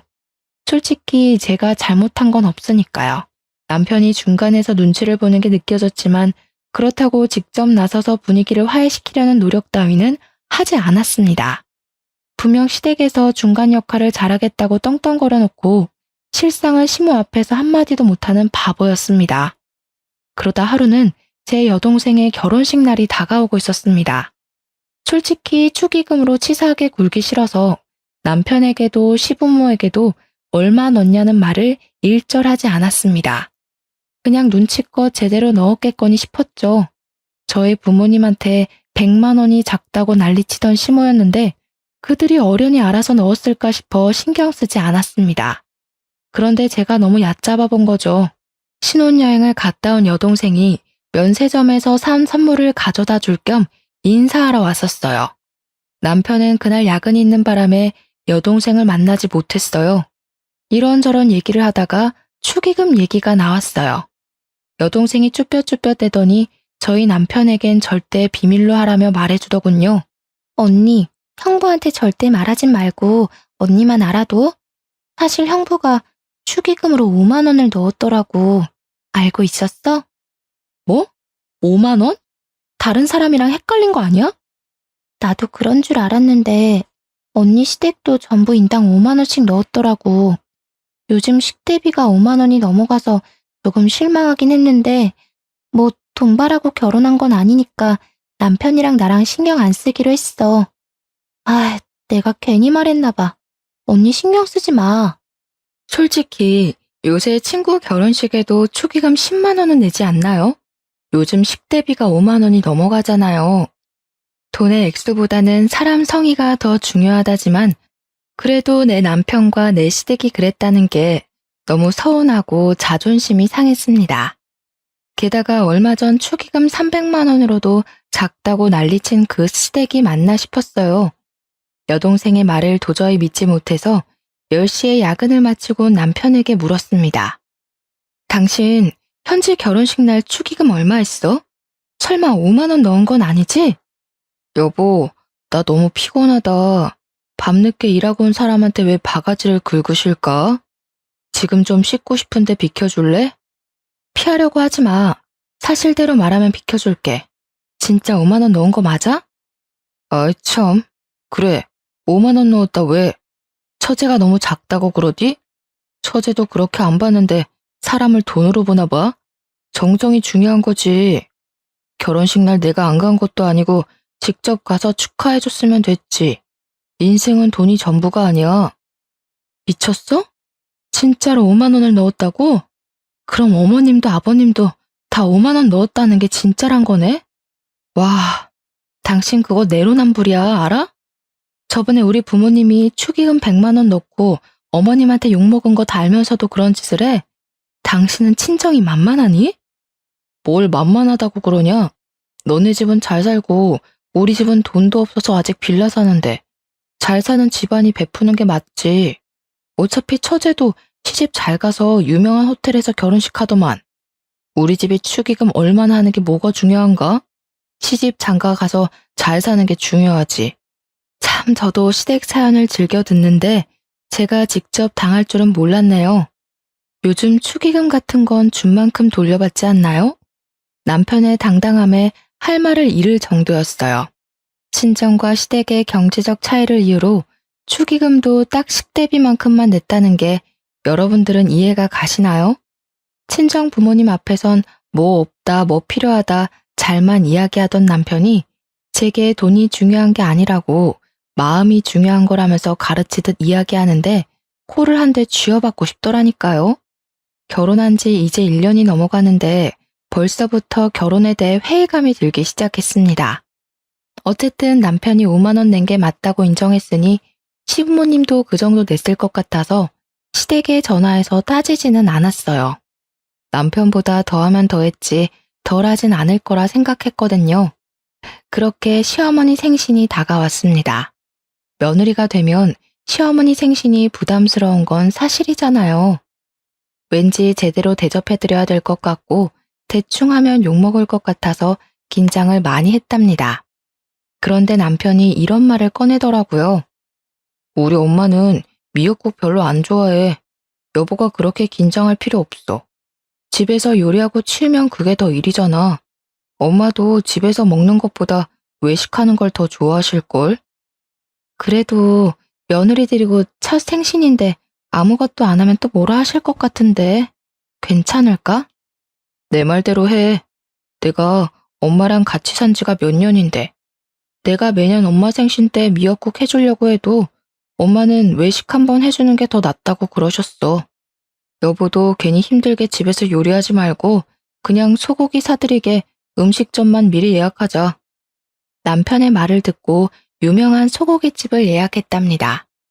그렇게 생일 당일 남편과 저는 시부모님을 모시고 음식점으로 향했어요. 그런데 예상치 못한 말을 듣고 말았습니다. 원래 생일날에는 며느리가 만든 미역국 한번 맛봐야 하는데 바쁜 며느님 덕에 나는 미역국도 못 얻어먹는구나. 아, 어머님, 준호 씨가 분명 어머님 미역국 좋아하시지 않는다고 하고 차라리 외식하는 게 낫다고 해서 음식점으로 예약했는데 소고기는 마음에 안 드세요? 넌 왜 이렇게 눈치가 없니? 며느리가 만들어준 요리를 싫어하는 시어미가 어딨다고. 아들이 그렇게 말해도 시어미 생일에 며느리는 요리로 거하게 대접해야지. 아유, 내가 말을 말아야지. 그렇게 식사를 마치고 후식을 먹고 있었는데요. 시모의 말 한마디에 뜻밖의 사실을 알게 되었습니다. 참, 그리고 저번에 너네 여동생 결혼식 말이다. 내가 준호 통해서 축의금 100만 원이나 냈는데 어쩜 감사 전화 한 통이 없니? 네? 그게 무슨... 설마 저번에 내가 너네 부모님이 100만 원 축의금 준 것이 작다고 해서 지금 삐져서 그러는 거야? 솔직히 너네 집은 100만 원이 쉬운 돈이겠지만 우리 집에서 100만 원이면 정말 큰 돈이다. 그리고 액수를 떠나서 어른이 이렇게 생각해서 축의금 내고 했으면 당연히 감사 인사 정도는 해야 기본 예의 아니니. 저는 시어머니의 말을 듣고 혼란에 빠져 있었습니다. 그 순간 시모 입을 막으려는 남편이 보이더군요. 여동생이 저한테 거짓말을 했을 리는 없고 중간에 남편이 돈을 가로챈 게 분명해 보였어요. 어머님, 뭔가 오해가 있는 것 같아요. 여동생이 축의금 받은 거 정산해봤는데 저희 시댁에선 인당 5만 원씩 냈다고 하더라고요. 그런데 100만 원을 보내셨다고요? 어머, 얘 좀 봐. 우리 집을 거지로 하니? 사돈 처녀 축의금을 5만 원 주는 사람이 어딨어? 요새 축의금 최소가 10만 원인데 얘가 날 뭐로 보고? 그게 엄마, 내 말 좀 들어봐. 얘가 왜 이렇게 들러붙어? 넌 내가 준 100만 원 어쨌길래 받은 사람은 5만 원밖에 못 받았다니? 설마 너가 중간에 가로챈 거야? 저와 시모가 동시에 남편을 째려보자 남편이 시모 귀에다 속닥속닥 뭐라고 말을 하더군요. 그런데 저는 귀가 좋아서 톡톡히 다 들었어요. 엄마, 사실은 그 안마의자 있잖아. 그거 그 돈이야. 그거 아직 와이프한테 말 안 했단 말이야. 엄마는 그걸 왜 지금 말해서 사람 곤란하게 만들어. 뭐? 안마의자요? 어머님, 제 남편이 안마의자를 사드렸어요. 아, 뭘 그렇게 따져대. 그냥 그러려니 하고 좀 살아. 어떻게 그렇게 살아? 어머니가 100만 원이나 주셨는데 너가 그걸 가로챘다는 게 말이 되는 소리야? 그리고 그 돈으로 안마의자를 샀다고? 안마의자 최소 200만 원은 넘어가. 네가 무슨 돈이 있어서 그 비싼 걸 샀냐고. 아들아, 네가 직접 말해봐라. 분명 네가 용돈 모아서 샀다고 그랬잖니. 근데 그 돈이 우리가 준 사돈 처녀 축의금이라고? 며느리 말이 맞니? 대화가 예상치 못한 분위기로 흐르자 눈치를 보던 시모가 헛기침을 하더니 시부를 데리고 시댁에 빠른 걸음으로 가더라고요. 집에 가자마자 남편한테 하나하나 물었어요. 그래, 사실 우리 엄마가 처제 결혼한다고 100만 원 주셨어. 그런데 조금 있으면 엄마 생신인데 이모, 고모, 삼촌, 엄마 친구들 다 있는 안마의자 우리 엄마만 없더라. 그래서 처제한테는 나중에 집들이 할 때 좋은 선물 주고 지금은 일단 그 축의금에 내 용돈 조금 보태서 엄마 안마의자 먼저 사드린 거야. 이게 그렇게 잘못된 거야? 우리 엄마한테 돈 100만 원 못 받아서 그렇게 아쉬워? 너네 집 잘 살잖아. 겨우 100만 원 가지고 뭐 그리 난리야. 벼룩에 간을 빼먹어도 유분수지. 솔직히 지금 남편이 미안하다고 싹싹 빌어도 부족할 판국에 오히려 큰 소리니 저는 그저 어이가 없었습니다. 시어머니께 안마의자를 사드리고 싶었다면 자기가 용돈을 모아서 하든지 아니면 부부인 저에게 말을 하고 같이 의논해서 사야 하는 것 아닌가요? 남편은 그래놓고 뭘 잘했다고 이렇게 당당한지 저는 당최 이해가 가지 않았습니다. 결국 남편과 저는 대판 싸우고 저는 큰 방에서 남편은 거실에서 잠을 잤어요. 밤새 남편의 독단적인 행동이 너무 괘씸해서 잠이 안 오더라고요. 말로만 듣던 내로남불 남편이 이런 건가 싶기도 했어요. 도통 제 말이 통하질 않더라고요. 그런데 자기도 잘못한 건 알았는지 다음날 남편이 아침 일찍 안방에 들어와 먼저 사과를 했습니다. 결국 다시는 독단적으로 돈을 쓰지 않겠다는 남편의 약속까지 받고 겨우 풀렸죠. 하지만 사람은 고쳐 쓰는 게 아니라고 했던가요? 연말이 되어서 또 한 번 남편은 저를 배신했습니다. 공교롭게도 연말 휴가가 겹쳐서 남편과 저에게 일주일이란 귀한 휴일이 생겼는데요. 결혼한 지 2년도 다 되어 가는데 여행 한번 제대로 못 간 것 같다는 남편의 말에 여행을 계획하고 있었죠. 마음 같아선 동남아 한번 가보고 싶었는데 남편이 너무 피곤하다며 제주도를 고집하더라고요. 제주도를 일주일씩이나 가서 볼 게 있나 싶었는데 남편의 말에 설득당하고 말았습니다. 제주도에 펜션 잡아서 일주일 놀자. 휴식을 즐기는 거지. 어때? 생각만 해도 기대되지? 요즘 나이 먹어서 그런가? 힘들게 돌아다니는 여행은 휴식이 아니라 일처럼 느껴진다니까. 여보도 잘 생각해봐. 휴일을 휴일답게 즐겨야지. 스트레스도 풀리는 거야. 사실 저는 내키지 않았지만 남편이 너무 바라니 어쩔 수 없이 제주도 여행을 계획했습니다. 저보다는 남편이 더 기대하는 여행이었어요. 그래서 비행기 티켓부터 묵을 숙소까지 남편에게 알아서 예약해달라고 부탁했는데요. 여행 당일에 캐리어를 끌고 나가려는데 남편이 마침 시댁에 일이 생겼다며 저보고 먼저 택시 타고 공항에 가 있으라는 거예요. 여보, 엄마가 갑자기 배가 찢어질 듯이 아파서 응급실에 가야 될 것 같다네? 비행기 타기까지 4시간 남았는데 그 전까지 꼭 도착할 테니까 먼저 가 있어봐. 내가 공항 도착하면 전화할게. 어쩔 수 없이 저 혼자 택시를 타고 공항으로 갔는데 비행기 시간 1시간 전까지 남편이 오지 않았어요. 저는 비행기를 놓칠까 걱정돼서 남편에게 전화하려던 차, 저 멀리서 남편이 보였습니다. 그런데 혼자가 아니었어요. 다들 예상하셨죠? 네, 시부모님까지 주렁주렁 달고 온 남편이었습니다. 분명 배 아파 응급실 간다던 시모는 2발로 여행용 가방까지 끌고 다니더라고요. 본능적으로 또 남편이 뒤통수를 쳤다는 걸 알았답니다. 황당해하는 제 얼굴에다 대고 남편이 뭐라고 하는지 아세요? 내가 제주도 간다니까 부모님이 신혼여행 이후로 한 번도 못 가봤다고 하시더라고. 생각해보니까 부모님 결혼기념일도 얼마 안 남고 해서 내가 같이 가려고. 그래도 되지? 대아가 우리를 이렇게까지 생각해주고 너무 고맙구나. 네 덕에 몇십 년 만에 제주도 여행을 다시 가보는구나. 알고 보니 남편은 시부모와 같이 가자고 하면 제가 싫다고 할까봐 저 몰래 가족들의 비행기 티켓이며 숙박업소까지 다 예약을 해놨더라고요. 남편의 모든 꿍꿍이를 알아버린 저는 화가 머리끝까지 났지만 시부모님이 너무 고맙다는 표정으로 저를 바라보고 있었고 공항에 사람들도 많이 있어서 큰 소리로 화를 낼 수가 없었습니다. 그렇게 도착한 제주도는 환상의 섬이 아닌 환장의 섬이었어요. 시모는 뭐가 그리 불평불만이 많은지 기껏 평이 좋은 음식점을 찾아갔건만 음식이 전부 맛없다고 툴툴대는데 직원들 보기가 다 민망했습니다.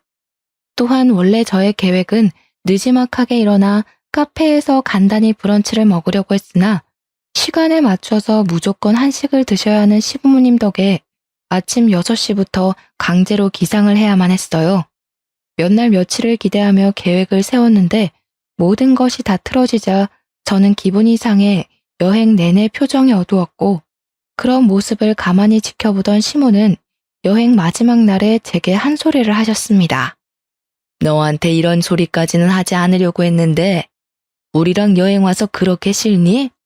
공항에서부터 표정이 썩어서는 아무리 그래도 너 그런 식으로 행동하면 못 써. 너 회사에서도 그러니? 회사에서 그러면 너네 부모도 욕먹이는 일이다. 당장 표정 안 풀어? 시어머니는 오히려 아주 당당하게 저의 표정을 지적했고 저는 여기서 더 말을 하면 큰 싸움만 될 것 같아 그냥 입을 닫아버렸습니다. 분명 휴양을 즐기러 제주도를 갔지만 오히려 제주도에서 스트레스만 잔뜩 쌓이고 말았죠. 게다가 더 어이없었던 것이 뭔지 아세요? 여행을 마치고 나서 부부의 생활비 통장을 정리했는데 제 생각보다 금액이 많이 비어 있더라고요. 저는 이상해서 남편에게 물어봤습니다. 우리 제주도 갔잖아. 비행기 티켓, 숙소 추가로 더 예약한 거 우리 통장에서 빼서 썼지. 당연히 같이 가는데 우리 통장에서 써야 하는 것 아니야? 뭐? 야, 보자 하니까 당신 진짜 미친 거야? 내가 언제 시부모님이랑 같이 가고 싶다고 했어. 네가 거짓말 친 거잖아. 너가 제주도 가고 싶다고 고집 피운 것도 다 너네 부모님 데려가려고 그런 거지, 미친놈아. 뭐? 그래도 좋은 게 좋은 거지. 너도 우리 엄마 아빠랑 추억 하나 쌓이고 좋은 거지. 죽으면 다 소용없어. 살아계실 때 잘해야지. 효도를 할 거면 네 돈으로 해. 왜 나를 끌어들여? 넌 친정에선 받아먹기만 하고 시부모한테는 쓰기만 하냐? 그럼 나도 친정에 효도해야 돼, 알아? 그리고 네가 맘대로 데리고 온 여행인데 네 개인 용돈에서 해결해야지. 그걸 왜 함께 쓰는 생활비 통장에서 끌어다 썼냐고. 너 진짜 양심이 없니? 저번에 분명 독단적으로 행동 안 하기로 했잖아. 약속한 지 1년이 지났니, 2년이 지났니? 고작 4개월 만에 이런 짓을 또 벌인다고? 입이 있으면 말을 해봐. 뭘 또 그렇게 예민하게 받아들이냐. 결론적으로 효도하고 그러면 너한테도 좋은 거야. 생각해봐. 네가 시댁에 잘해야 이쁨 받고 고부 갈등 이런 것도 다 없어지는 거야. 내가 알아서 판을 짜주면 너도 눈치껏 행동하면 될 것이지. 고작 생활비 통장 썼다고 이렇게 욕먹을 일이야? 치사해서 이제 안 쓴다. 당신, 아직도 당신이 장가 안 간 철없는 아들 같아. 효도를 할 거면 결혼 전에 했어야지. 결혼했으면 우리 가정을 위해 돈을 써야 되는 거야. 내 말 알아들어? 결혼 전엔 하지도 않을 효도를 왜 장가 가서 뒤늦게 하려고 하냔 말이야, 내 말은. 도무지 너랑은 못 살겠다. 난 분명히 너한테 경고했어. 이렇게 네 맘대로 할 거면 그냥 너 다시 너네 부모님 모시고 살아. 나도 우리 부모님 모시고 효도하고 살 거니까. 뭐? 지금 이깟 일로 이혼하자는 거야? 말을 왜 이렇게 함부로 해? 여행 재밌게 잘 갔다 와서 왜 그래? 이건 싸울 일이 아니라고. 그래, 내가 너한테 말 안 하고 거짓말 친 건 미안해. 그래도 좋게 생각하면 너한테도 분명 좋은 거라니까. 시댁에 점수 따는 게 그렇게 쉬운 일인 줄 아냐? 뭐? 점수를 따라고? 아, 이제야 알겠다. 왜 말이 안 통했는지. 넌 부모님한테 효도하고 싶어서 나랑 결혼한 거구나. 왜? 점수 따면 그 다음에는 어떨 건데? 그냥 나랑 이혼하고 너 혼자 효도하면 되겠네. 그 잘난 시부모님 비위 맞춰주면서 혼자 효도하라고. 자기 가족만 생각하는 모습에 질려버린 저는 결국 남편에게 이혼하자고 말하고 방으로 들어왔습니다. 그 뒤로 저와 남편은 계속 각방 생활을 했어요. 그렇게 한 달 정도 지났으려나요? 새벽 1시가 넘어가도록 남편이 오지 않았습니다. 마음속에 이혼을 품고 있어서 그런가 전혀 걱정 따윈 되지 않았습니다. 다음 날이 되어도 오지 않길래 그냥 무시하고 출근을 했죠. 점심시간쯤 시모에게서 연락이 왔는데요. 글쎄 남편이 술에 잔뜩 취해서 시댁 앞에서 자고 있는 걸 집 안으로 들여서 재웠으니 걱정 말라는 거 아닙니까? 그냥 알겠다고 대충 대꾸하고 끊으려고 했는데 시모가 뜻밖의 말을 꺼냈습니다. 사실 준호가 권고사직을 당했다는구나. 너한테도 말을 못할 정도로 애가 충격이 큰가 봐. 네가 잘 추슬려줬으면 하는구나. 그래도 너가 돈을 벌고 있으니까 얼마나 다행이니? 너무 아들한테 스트레스는 주지 말았으면 하는구나. 그리고 너네 결혼한 지 2년이 넘어가는데 왜 아이 소식이 없니? 아이는 부부 사이의 축복이란다. 기르다 보면 부부 금슬도 더 좋아지고 애 키우는 재미로 살다 보면 10년 훌쩍이다.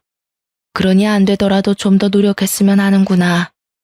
이혼을 하겠다는 말이 목 끝까지 차올랐지만 차마 말하진 못했어요. 들어보니 남편의 회사가 어려워져 단체로 권고사직을 당했다고 하더군요. 그런 백수 아들이 걱정되었던 시모는 2년 동안 꺼내지 않던 임신 얘기를 꺼내더라고요. 참 기가 차더라고요. 그 순간 시모 말을 듣고 정신을 바짝 차리게 되었어요. 지금 임신하면 내 인생 더 꼬이겠구나 하고 말이에요. 애 때문에 이혼 못한다는 말이 있듯이 저도 아이가 있었다면 감히 이혼 생각은 못했을지도 모르죠. 그런데 아직 다행인지 자연 임신은 되지 않았어요. 오히려 이혼할 수 있는 마지막 기회라고 여겨지더라고요. 그래서 생각만 하고 있던 이혼을 실행하기 위해 합의 이혼서를 출력해 화장대에 숨겨놓았습니다. 어려울 때 사람 버리는 거 아니라는 말이 있어서 양심에는 좀 찔렸지만 그래도 어쩌겠습니까? 시작부터 글러먹은 인간이었는걸요. 오히려 제가 너무 늦게 깨달아서 지나간 시간들이 너무 아까웠답니다. 마음속에 정말로 이혼수를 품고서 남편을 대하기 시작했어요. 집에 들어온 남편이 평소보다 더 눈치를 보며 잘하려고 노력하더라고요. 아침마다 아침밥을 차려주고 집안 청소도 완벽하게 해놓고요.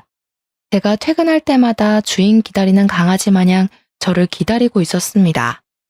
그러니 얼었던 마음이 살짝 녹기 시작하더라고요. 막상 심하게 시집살이를 당하고 산 것도 아니고 남편이 바람을 핀 것도 아닌데 이런 걸로 이혼이 될까 싶은 생각이 들었습니다.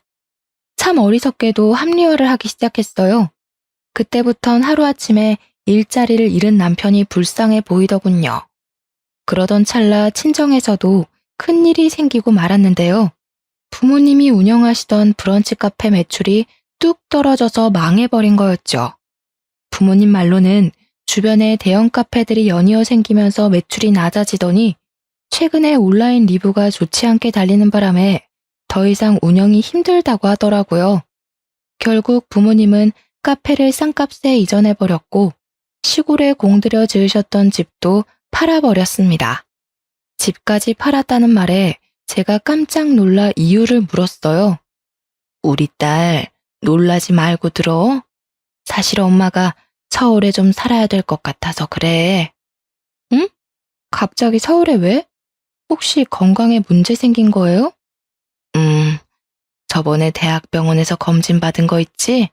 그런데 거기서 자궁암이 의심된다고 그래서 추가 검사를 더 받아보라고 그러길래 검사를 좀 했더니 치료가 필요한 단계라고 그러네. 매번 시골에서 왔다 갔다 하기 힘들 것 같아서 서울에 집을 따로 구하기로 너네 아빠랑 결정했단다.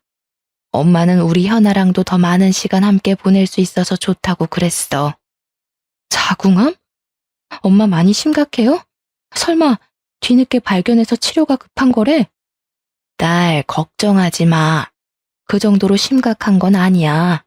사실 치료만 받으면 충분히 완치될 수 있다고 의사쌤이 그러셨어. 요즘 의료기술이 뛰어나서 약만 잘 먹고 경과보면 될 것 같다고 그러셨어. 안 되면 제거 수술하면 되니까 너무 걱정하지 말고.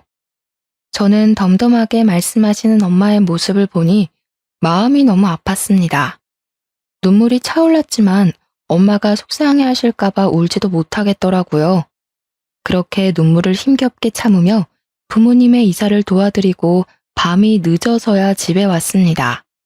사실 부모님 이사를 도와드리러 가면서 남편에게 같이 가자고 말을 했었거든요.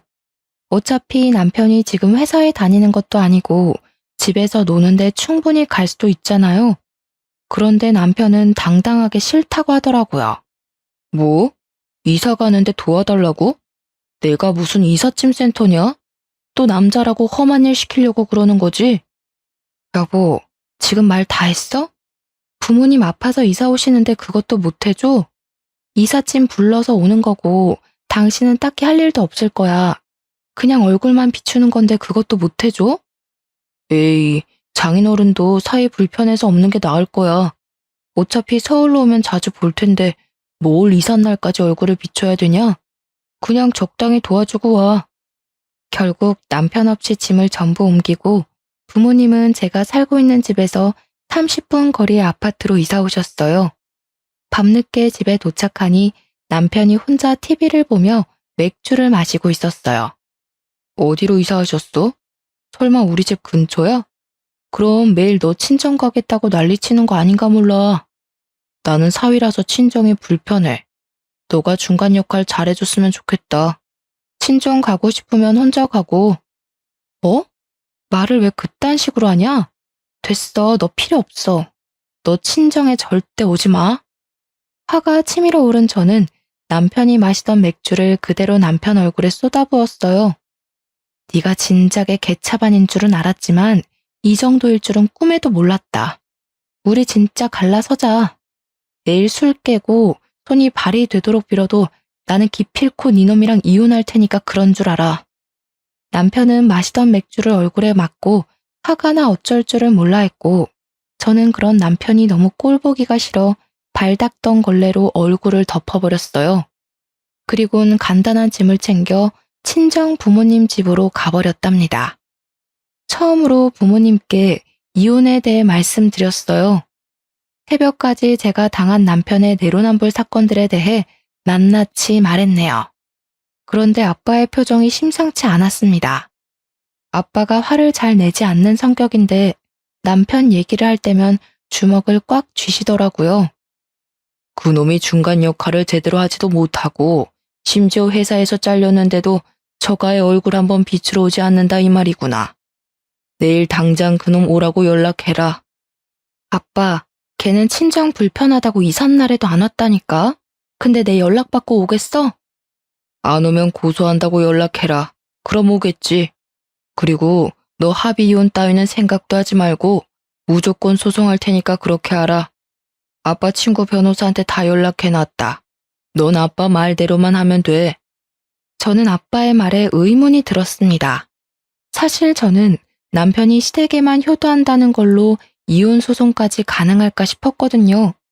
그런데 확신에 찬 아빠의 표정을 보고 뭔가 큰일이 생기겠다 싶었네요. 아빠가 한번 화나면 정말 무섭거든요. 그래서 남편에게 꼭 친정에 오라고, 안 오면 이혼은 물론이고 고소당할 줄 알라고 문자 보내놓으니까 다음날 아침 대바람부터 친정에 와 있더라고요.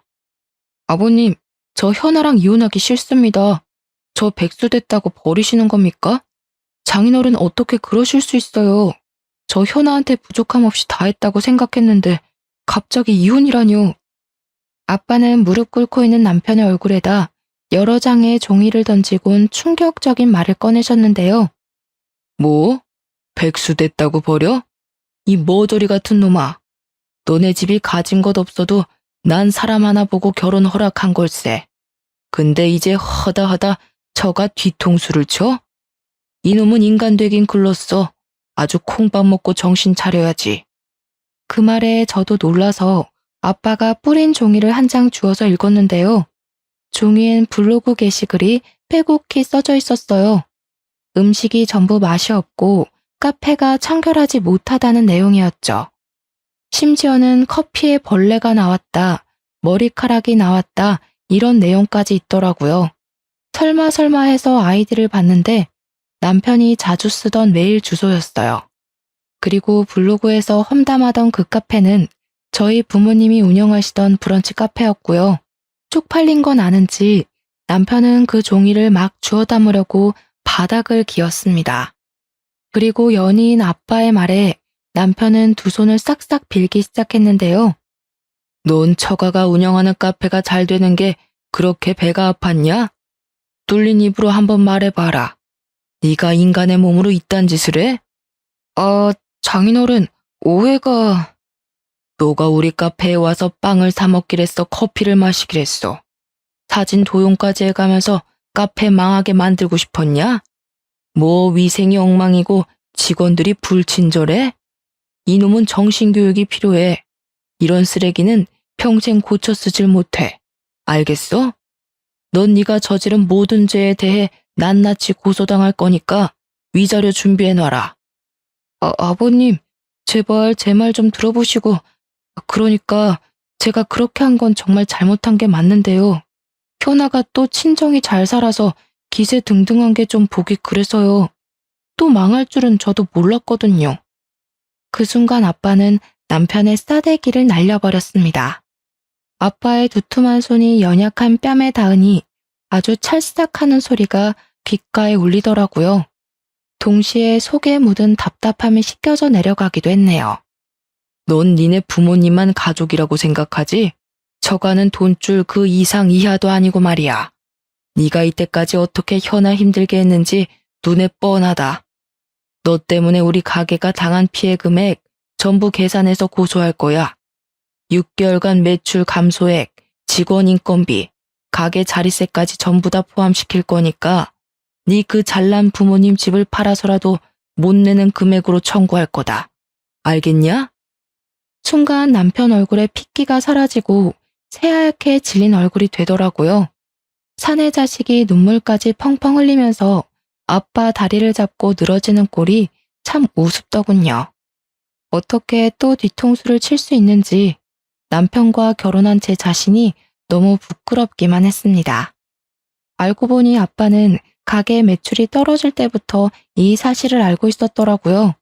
차곡차곡 증거를 수집했고 그 블로그의 주인이 제 남편이란 걸 알게 되었을 때 하필 엄마가 자궁암 소견 때문에 대학병원 치료를 받아야 해서 가게를 접기로 결정한 거였습니다. 아빠는 당연 사위에게 실망이 가득했고 차마 저한테 묻지도 못하시고 혼자서 증거를 모아서 변호사와 고소를 준비하고 있었던 거였죠.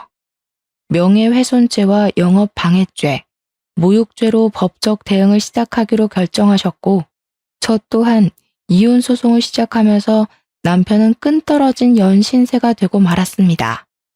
이혼 소송으로 남편에게 받을 수 있는 위자료는 몇 푼 되지 않더라고요.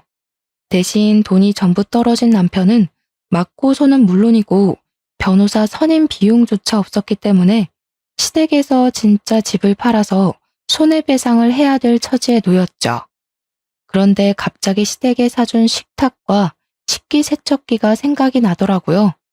그것도 한두 푼이 아닌데 그걸 그대로 둘 수는 없잖아요? 그래서 주말에 용달차를 불러 시댁에 무작정 들어가서 식기세척기와 식탁을 다시 가져왔습니다. 야, 사람이 줬다 뺏는 게 어딨어? 지금 시어미한테 뭐 하는 짓이야? 아줌마가 내 시모야? 나 당신 아들이랑 이혼했어. 이혼했으니 우리 집 물건은 다시 내가 가져가야지, 안 그래? 이년이 진짜 오늘 너 죽고 나 죽어보자. 전 시모는 제 머리채를 잡으려고 난리를 쳤습니다. 그 순간 뒤에 숨어있던 여동생이 나타나 핸드폰으로 그 장면을 전부 찍어버렸죠. 나 때리기만 해. 이거 다 녹화해서 당신 폭행죄로 고소해버릴 거야. 아들은 허위사실 유포에 영업방해죄. 그 엄마는 폭행죄로 고소 걸리면 아주 볼만하겠네. 그치? 제 말에 전 시모는 헛기침을 하며 방으로 들어가 버렸고 그 사이 저희 부모님이 사준 모든 물건을 다 빼내왔습니다. 그게 시댁과 전 남편과의 마지막이 되었네요. 나머지는 아빠 친구 변호사님이 알아서 처리해 주시기로 해서 마음 편히 기다렸네요. 저희 엄마는 다행히도 진행 상태가 심각하지 않았던 터라 제거 수술을 받고 회복 중에 계십니다. 저희 가족끼리 전 남편에 대한 말은 입 밖에도 꺼내지 않게 되었네요. 저희는 원래 살던 집을 팔고 친정 부모님이 사시는 서울집에 함께 살고 있어요. 여전히 회사도 다니고 있고 달라진 건 이제 이혼녀가 되었다는 사실 하나예요. 전 남편이 워낙 분리수거도 못할 쓰레기라 이혼의 후회는 없어요. 오히려 이혼 안 했으면 제 미래가 더 끔찍했을 거고요.